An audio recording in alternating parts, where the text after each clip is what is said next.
Last month, I tasked my subscribers with drawing their own element-wielding magicians, but I left the element up to their choosing, and they all came back with some really cool results. And so today I'm going to be taking a few of those results and redesigning them in my style. And please forgive my voice and everything. I've been getting over an illness all week, and it's really affected the whole process of this video. But with that out of the way, let's see what characters will end up in next month's background. Let's create some chaos!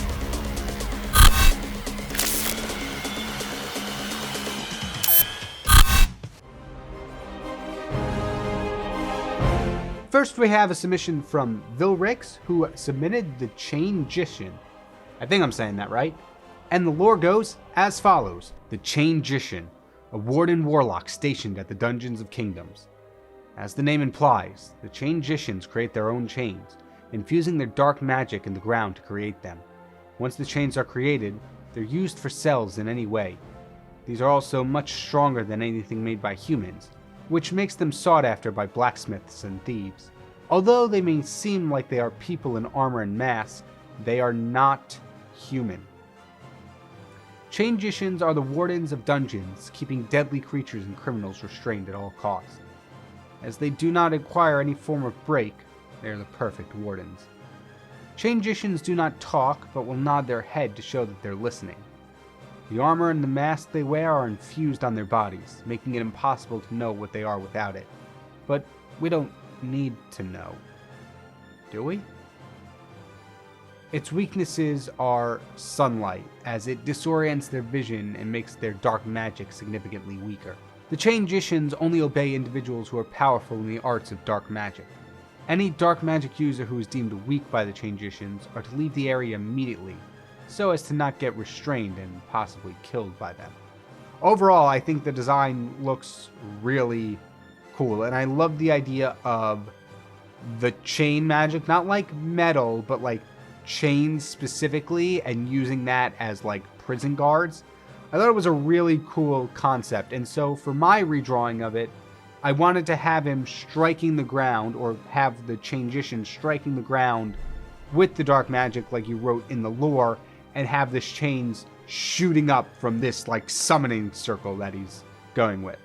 And to be honest, the pose that I went here, although a little more dynamic, was not too hard. It was a pose I was able to easily just mime out on my own, take a picture of that, and use myself as reference. And I think it came out pretty well. The only thing that I'm a little iffy about is I think I made the head a little too big. On the other hand, I don't think it's too big that it's distracting. I think it's just big enough that it can be seen as a stylistic choice. And the only thing I was unsure about with this pose before I started it was the lighting effects. I wanted to have this like big glow coming up from the circle and just like in a kind of cone shape and like engulfing the lower half and just dyeing the entire lower half in this reddish orange light.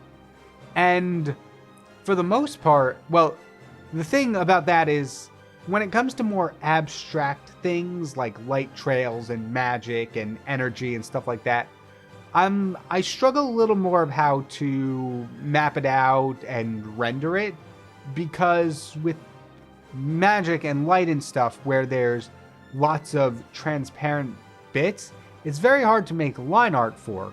And so not only do I have to remember to add it in the rendering stage without any line art to tell me that this is what needs to be done, it also is very abstract and doesn't really have a full form to it. So I'm like, okay, well, how would the light would work here, would fade off the higher it gets up the screen, and then what parts of this character would the light hit at that point? Because the light's very strong, but it can only go so far up. So the hands and the legs would be much more redder than the face and the mask, just because of the height difference between them. But overall, I'm really happy with this. And it didn't show up in the final bit, but for the circle, I don't know if you were able to catch on, but I spelt out iron chains, which is how I kind of interpreted the chains that the Changician to be using would be made out of. And so I spelt out iron chains, but added a couple of extra lines on all the letters to make it look like runes. And I think it turned out pretty cool. So, thank you, Vilrix, for the submission. Let's take a look at the final result.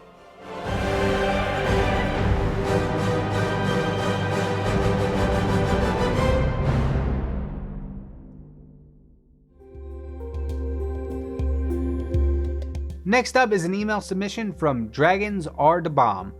Hello, KyngPin. This is my first submission, so I don't know how things work for them, but this is my character. The lore. Adari is a dragon mage who spends most of her time alone. She's nomadic and moves around often, not liking to stay in one place.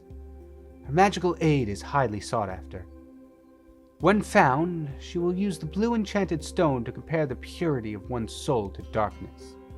If the soul is found to be pure in nature, she allows whoever found her to choose between a single-use healing remedy that can heal any wound or illness without fail, or a spiritual creature who will live as long as the master it was created for. After the spell was cast, she pokes a sleeping dart into the neck so she can pack her belongings and move to a new area.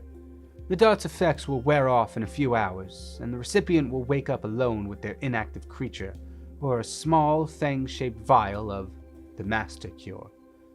The creature must be activated or summoned by their master. Simply touching the artifact form of the creature would cause it to glow blue and grow to the size that the creature was based on. The creature will obey its master's commands and cannot be commanded to find its creator. Hope you enjoy her. Dragons Are the Bomb.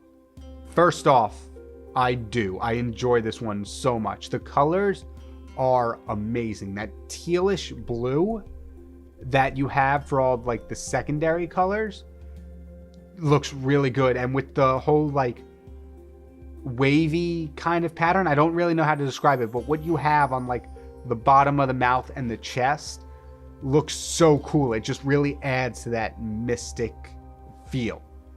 And so for my rendition of the character, I wanted to take that offering that you talked about in the lore, where the person who's pure of heart, who finds Adari, is offering them the Fang Vial of the Master Cure or a small pet or small animal. And I went with, as for the animal, I went with what you included in the reference picture, was kind of like a wispy snake creature, just because it felt pretty good. Also, as I mentioned in the intro, I was feeling a little sick, so learning how to draw a glowing creature was not happening, unfortunately. I'm really sorry about that. But if I could have done another creature of my choosing, I probably would have went with something cute, like maybe like a chinchilla. Just off the top of my head, like I think that like a glowing chinchilla would be adorable. But I do also really like the way that instead of just in front where it's like two hands like this, it's more of a 3/4 angle. So one hand is closer to the camera, I'm spinning, where one hand is closer to the camera and then the other one is off.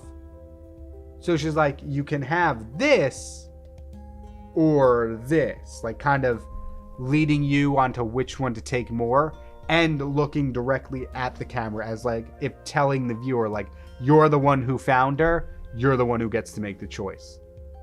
I think that was really cool. The only things that I really struggled with, which is what I really struggle a lot with all drawings, especially dragons, were the wings and the legs. Now, I don't think they came out bad by any means, but they were definitely the part of the dragon that I'm like, okay, I'm a little nervous going into this, just because I know my wings often don't look super realistic, but I followed the patterning that you made on the wings as close as possible, and I think it really helps. It really aided the design so much. Overall, such a great submission. Thank you so much, Dragons on the Bomb. And let's see what the final result looks like.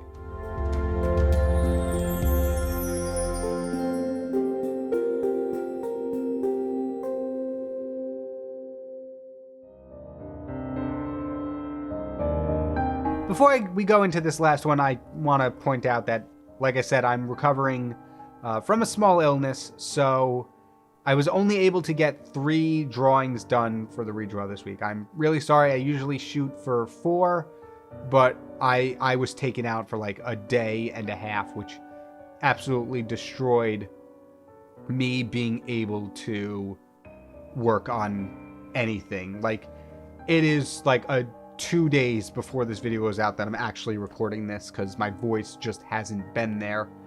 But with that being said, this last submission comes from Galahound19, and the lore goes as follows. At first glance, you would think that Abigail is the clumsiest alchemist alive. Always covered in stains from her botched potions, always tripping over something. But that's exactly what she wants you to think. In a world where magic used to be fundamental for governing society. But now, it's reduced to just another fuel source for science and alchemy. With machines that allow average people to challenge skilled sorcerers, the human kingdoms quickly rose to power, pushing the mythical folk to the edge. The elves, nymphs, and vampires, once higher-class citizens, were now left desperate. Their seemingly limitless powers had run out. As a result, some of them turned to more extreme measures. In fact, there was a group of vampires that went as extreme as you could possibly go. They turned to human experimentation. Young people bought and sold on the human trafficking ring, subjected to dangerous experiments, all to find a way of enhancing one's magical potential. It's no secret that vampires think little of humans, but to their standards, this practice is vile and blasphemous. Our dear Abigail was merely 14 years old when she was put through these experiments, and after 2 years of pain and struggle, Abigail, along with a handful of prisoners, made a desperate escape attempt. But their efforts were thwarted when they came face to face with the vampire warlord, Craster. He stood before them with a scimitar sword drawn. Abigail stepped forth and took full responsibility for the escape attempt, even though it was someone else's idea. Abigail offered herself up to Craster to protect her friends. When the vampire raised his sword, Abigail closed her eyes. She heard the swing of its blade, but felt nothing. Was it an instantaneous death? For a moment, it felt like she was floating in a dark void. Abigail slowly opened her eyes, only to find she was horrified. Craster had killed all the others. The vampire looked down at the girl and said, "Oh, out of all of them, you were the only one with any courage. The only one with any real potential. So of course I'm not going to dispose of you. Not yet." A whirlpool of emotions washed over Abigail, and that was the final catalyst to activating the new cells in her body. Her flesh melted away and Abigail transformed into a slime-like creature. After this bizarre transformation, Abigail escaped from the vampire stronghold. But she had a feeling that Craster meant for her to escape. The whole day was part of his plan. The next 5 years, Abigail honed her new abilities. Magic was coursing through her, but she struggled to cast even the most basic of spells. So she turned to alchemy, and she took like a fish to water. With it, she was able to maintain her human form for hours at a time, and she was able to transmutate inanimate objects from her ever-growing slime body. Abigail was stronger, faster, and could challenge any sorcerer. So her first idea was to take revenge on the vampire warlord. But, as she was living amongst her people, she realized they spoke a lot like the vampires, spoke with the resentment towards other races. Abigail had then realized that she wasn't going to change the world by just killing one crazed vampire. So, by day, Abigail would be the clumsiest alchemist alive, but by night, she would be the poison priestess, fending off crime and weeding out corruption and gathering allies. In all honesty, she has crossed more than a few lines. It's rather debatable whether she's a hero or a villain. Really, it's up to you. I don't actually know if that last part was supposed to be read in a narrator voice or if that was Galahound19's design notes. But either way, I think it's a cool addition to the story. If it is like, hey, person I'm telling this story to, you decide if she's a hero or a villain. And overall, the design is great. I really like this one because if you've seen the last couple of videos, I've been working a lot more with fluids. We had the water bending from voice actor fusions, and then we had literally the entire character made of jelly from last week's episode. And so it's really cool to explore yet another type of slime, something that's more solid and less transparent, and seeing how the rendering phase works with that. And to be honest, I think the rendering of the hand slime, the one that Abigail is throwing across her body, the rendering on that definitely came out much better than the pile of slime underneath her. And I don't know if this is part of her skill set. Like you said in the lore, she can maintain her human form, but I thought it would be cool if like the top half of her was her human form, and then the bottom half was her poison priestess, like slime form. And then there was just like a transition between the two. I don't know if that's actually how the character works, but also I drew this one on the worst day of my sickness.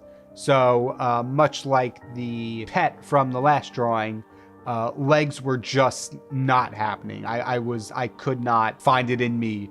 Like, I did not have the energy to draw legs, and I'm really sorry about that. But I really think it does look cooler this way, because it showcases the human and the slime form both in one picture, which when I saw your submission, I'm like, ooh, how am I going to incorporate both of them? Because they're both really cool designs, and I think this way worked out the best.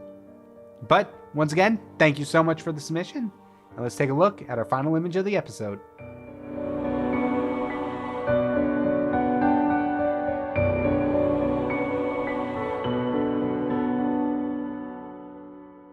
Other than the sickness, I gotta say, this turned out to be a really good community redraw.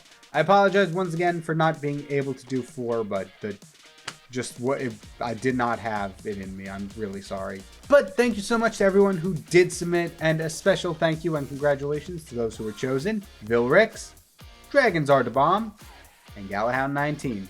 And now it's time for the June's Recreation prompt. I want you all to draw your own cute character. It could be human, animal, whatever, but it does have to be adorable. Please provide one full body and one full headshot as always, and the rest of the details are on the screen.